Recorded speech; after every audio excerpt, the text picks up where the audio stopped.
É esse que é o ponto. Só que hoje, falar contra o darwinismo, o evolucionismo, é quase dar um tiro no pé acadêmico, porque Vão chamar de negacionista, né? negacionista virou um mantra. Sabe, na verdade, em alguns pontos, a universidade, ela tem virado, e eu acho que eu posso fazer essa crítica aqui, porque o mundo acadêmico é um mundo para você fazer a crítica. A universidade, em algumas instâncias, tem virado o mesmo padrão cultural da Europa da Idade Média. Caramba! Por quê? Na Europa da Idade Média, o lema era Roma locuta, finita causa est.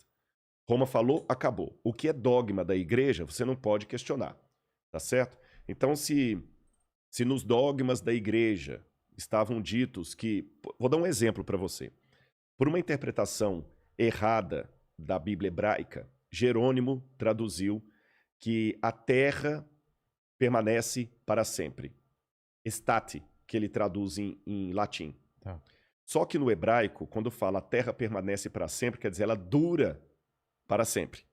Mas São Jerônimo cometeu um escorregadela lá em latim e traduziu a terra fica parada para sempre. Tá certo? Aí você vê a briga de Galileu Galilei, quando quase foi execrado pela Inquisição da Igreja, pelo Santo Ofício, porque ele falou que a terra por si move.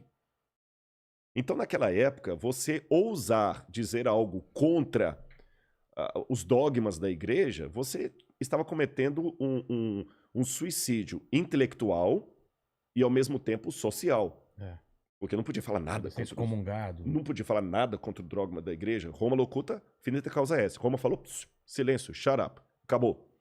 Hoje, nós temos alguns mantras também colocados nas universidades que não abrem espaço para o diálogo. Você entendeu? Não abre espaço para o diálogo. Infelizmente, eu posso dizer isso. A universidade deixou de ser aquele centro de ideias até divergentes para dialogar, especialmente na área de humanas, para se tornar apenas repetição de mantra. A gente vê muitos congressos aí, todo mundo falando a mesma coisinha, a mesma coisinha, a mesma coisinha, o mesmo mantra, a mesma filosofia, a mesma ideia, apenas com um detalhezinho aqui e outro ali. Mas quando alguém levanta para falar, espera aí, a coisa não é bem por aí, eu vou dar um exemplo claro para você. Como é que às vezes a universidade também reflete. Se você estudasse na USP, na Universidade Federal do Rio de Janeiro, por exemplo, nos anos 70, principalmente que ali bebiam muito da escola francesa, se você falasse alguma coisa de Karl Marx, você seria execrado. Não haveria espaço para você, na área de humanas, citar o Capital de Karl Marx. Nunca. Nunca. Você está entendendo? Não tem nem vez para você. O comunismo era uma coisa completamente abjeta. Hoje, em muitas unidades de humanas, se você ousar questionar a figura de Karl Marx, é o contrário. Você vai ser execrado quase como Galileu Galilei foi na época do Santo Ofício. Caramba. Ouse, numa faculdade de sociologia de muitas instituições públicas, falar que você discorda de Karl Marx. Você entendeu? Você tá perdido ou Gramsci. Ou fale contra Gramsci. O pessoal vai te execrar. Então, você vê que a universidade, o Anísio Teixeira já dizia que a universidade deveria ser o lugar onde as ideias contrárias deveriam encontrar e viver em harmonia. Foi por isso que ela surgiu. E Anísio Teixeira, na sua empolgação, falava que nada poderia substituir... A palavra universidade já é uma coisa... Universidade. Aliás, a universidade surgiu até por isso, porque, na verdade, existem duas versões aqui da origem da universidade. Alguns pensam que a universidade começou com a Igreja Católica, quando ela funda as universitas, principalmente a Universitas de Bolonha, de Paris, de Roma. Mas naquela época, a Universitas era um lugar onde, ainda no predomínio da Idade Média, você só podia estudar se tivesse a bênção da igreja, tá certo? Então até os professores, para dar aula ali, ele tinha que ser alguém fiel aos dogmas da igreja. Existe um filme antigo... Vilela, eu não sei se você conhece, se o pessoal de casa vai lembrar, porque ele já deve ter uns 20 anos ou mais, Em Nome de Deus. Sim, sim. Que é uma história verdadeira, contando a história de Abelardo e Louise.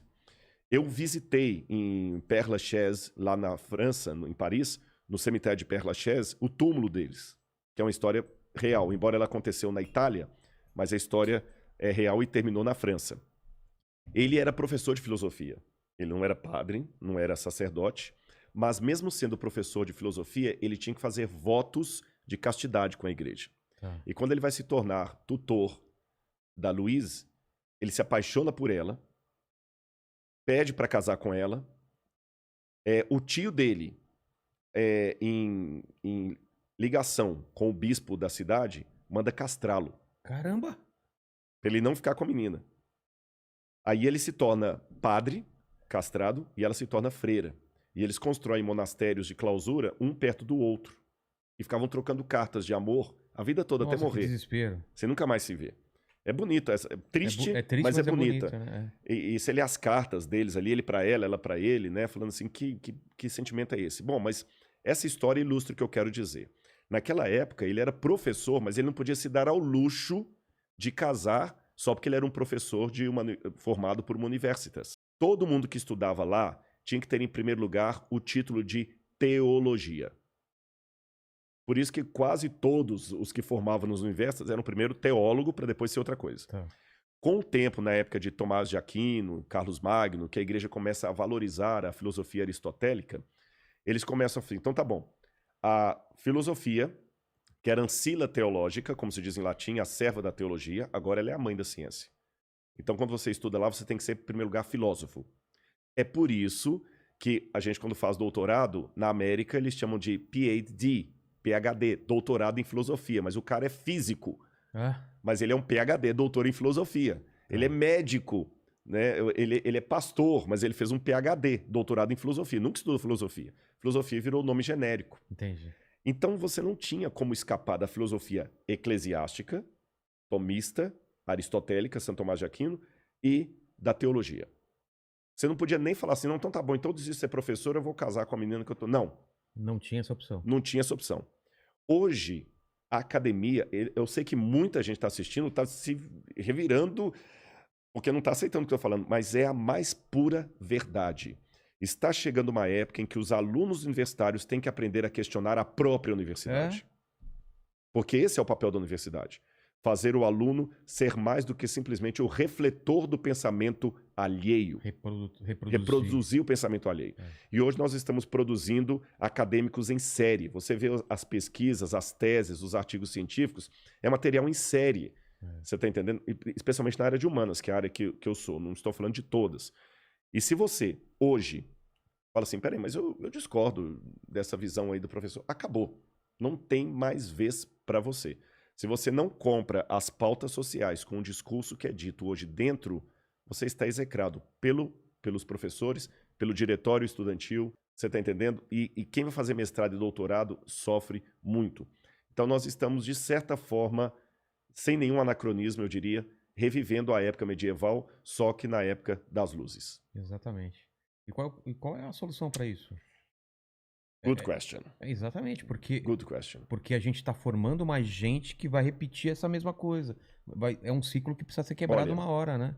Para responder qual a solução para isso, e vai ter que ser quebrado, eu vou dizer duas coisas para você.